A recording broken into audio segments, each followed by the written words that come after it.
तो सदिशों के संयोजन का दूसरा नियम पढ़ते हैं। पहला नियम पढ़ा अपन ने त्रिभुज का नियम। आज पढ़ते हैं दूसरा नियम। 3 नियम है सदिशों के संयोजन का: त्रिभुज का नियम, समांतर चतुर्भुज का नियम और बहुभुज का नियम।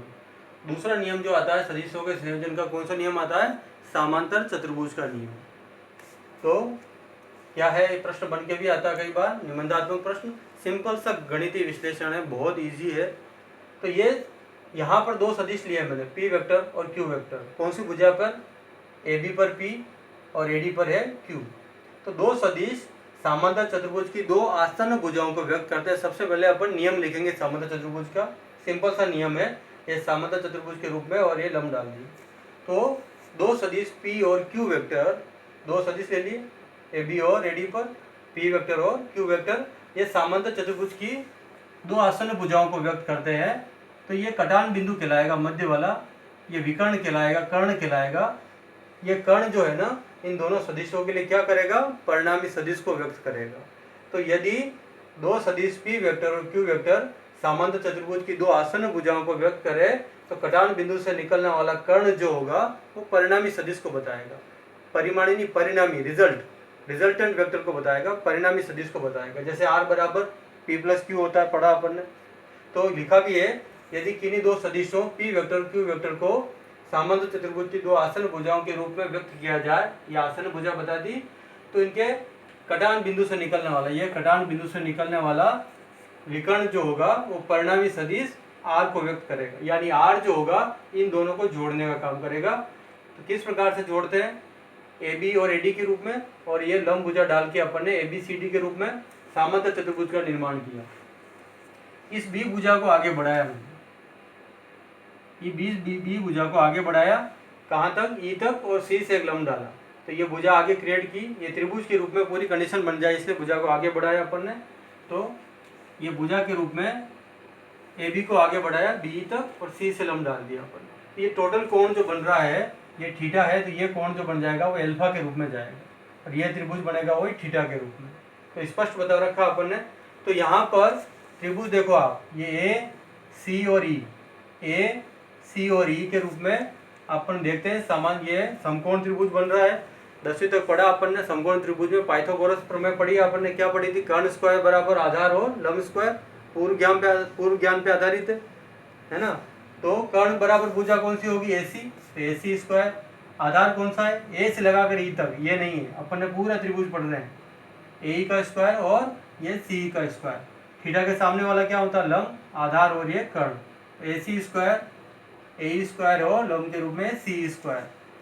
AC का मान तो डायरेक्ट R हो गया, लेकिन AE देखो, AE 2 भागों में चल रहा है। पहले चलेगा A से B तक, फिर B से E तक।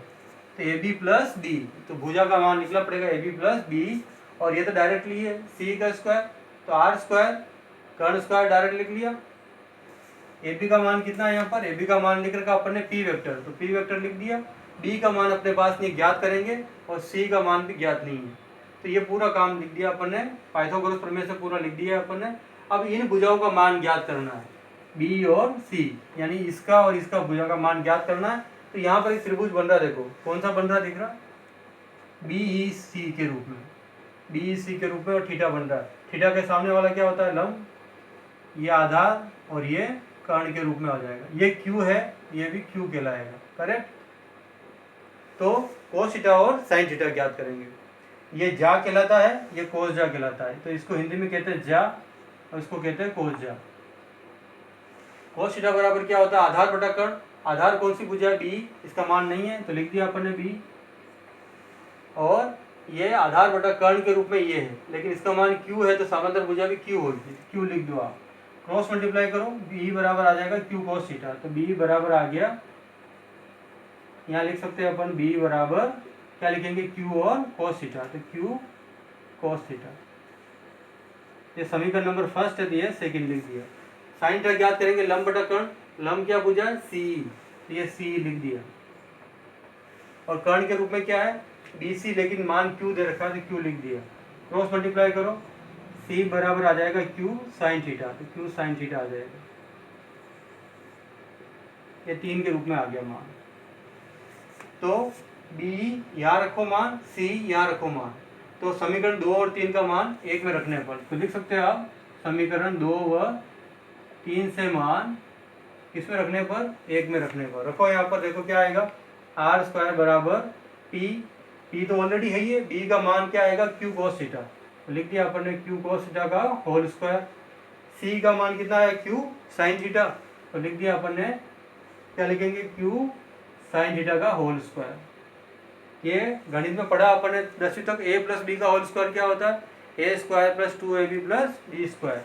तो ये आर स्क्वायर बराबर P square plus A square, 2ab का मतलब 2a और b, ये पूरा हो जाएगा, तो P Q cos theta plus B square, A square 2ab plus B square में ध्यान रखना ये अलग है ये अलग है, तो क्यू स्क्वायर अलग कोस स्क्वायर अलग। तो ये पूरा हल कर लिया आपने, ये तो अकेला है तो ये डायरेक्ट लिखेंगे क्यू स्क्वायर और साइन स्क्वायर थीटा। तो आर स्क्वायर बराबर पी स्क्वायर है ना, P square 2pq cos theta, इसमें क्यू स्क्वायर इसमें भी है इसमें भी है, तो कॉमन ले लो, क्या बचेगा क्यू स्क्वायर, क्या बचेगा cos square theta plus sine square theta. तो त्रिकोणमिति में पढ़ा 10वीं में cos square theta plus sine square theta का मान कितना पड़ा आपने, 1 होता है, तो ये बिल्कुल 1 होकर हट गया, तो ये सिर्फ ये आएगा आर स्क्वायर बराबर P square 2pq cos theta plus Q square. तो आर बराबर क्या आएगा, वर्गमूल लेंगे तो P square 2pq cos theta plus Q square. ये सिंपल सा गणितीय विश्लेषण है जो 10वीं के आधार पर ये निर्धारित है। तो सिंपल सा हल है, बहुत ही ईजी है, और निबंधात्मक प्रश्न 4 नंबर 3 नंबर का कई बार आता है। सिंपल सा पाइथागोरस लिया, साइन कोस ज्ञात किया और आर का मान ज्ञात कर लिया अपन ने।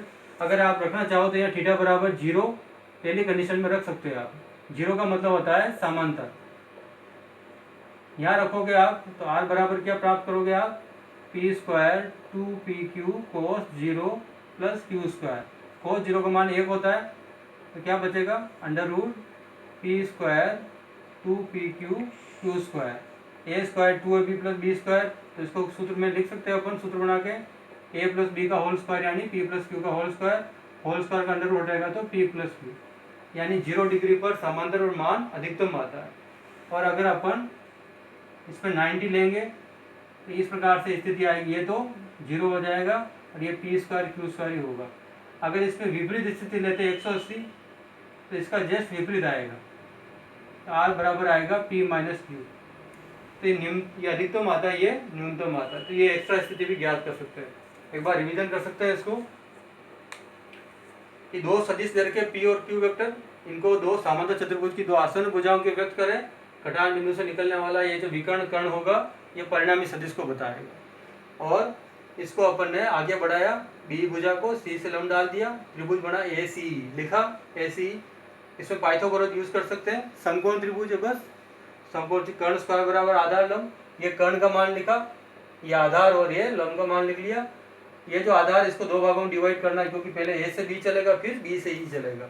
ए बी का मान तो पी दे रखा है लेकिन बी का मान नहीं है, तो पहले कोस थीटा से ज्ञात किया, आधार बटा कर्ण, ये त्रिभुज इसी से, त्रिभुज लिखा मैंने बी ई सी, तो बी ई सी के, तो त्रिभुज ए सी समकोण त्रिभुज में पाइथागोरस का प्रमेय का कर्ण स्क्वायर बराबर आधार लंब, कर्ण का मान कितना है यहाँ पर लिखा मैंने ए सी का होल स्क्वायर, ये यहाँ से यहाँ तक लेना है, ए का होल स्क्वायर और लंब सी का स्क्वायर, ए दो भागों में ब्रेक करना है, ए से बी और बी से ई में लिखा अपन ने। ए बी का मान तो पी है, तो पी वेक्टर, बी और सी का मान नहीं है, तो अपन ये त्रिभुज जो लेंगे बी ई सी में कोस थीटा बराबर क्या होता है आधार बटा कर्ण, आधार तो ये हो गया, कर्ण का मान है अपने पास, बी सी भुजा पे क्यू लिख दिया, तो वज्र गुणन करना है आपको, यानी कि क्यू के साथ क्या आएगा कोस थीटा, तो क्यू कोस थीटा और ये आ जाएगा बी बराबर कोस थीटा, तो इस भुजा का मान आ गया बी बराबर Q cos theta.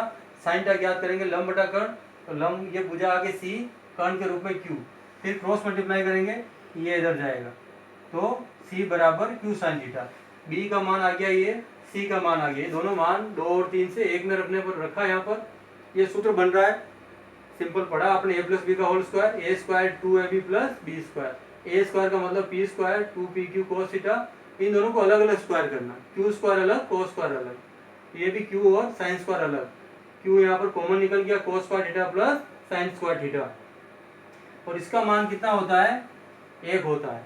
Cos square theta plus sine square theta बराबर 1। तो ये बचा r बराबर वर्गमूल ले लिया, अंडर में आ गया, तो सूत्र यही कंप्लीट हो गया। क्या होगा, under root P square plus 2pq cos theta plus Q square. तो स्थिति अभी ज्ञात कर सकते हैं, इसमें रख के 0 रखोगे तो सूत्र बनेगा वापस, जिसको अपन ने सूत्र बना दिया p प्लस क्यू का होल स्क्वायर, स्क्वायर हटेगा तो p प्लस क्यू, यानी कि समांतर अवस्था होने पर अधिकतम मान आएगा, अगर 90 रखते हो तो सामान्य मान आएगा, और 180 रखते हो, विपरीत रखते हो तो निम्नतम मान आएगा, न्यूनतम मान आएगा। तो यह सदिश संयोजन का क्या कहलाता है, समांतर चतुर्भुज का नियम कहलाता है।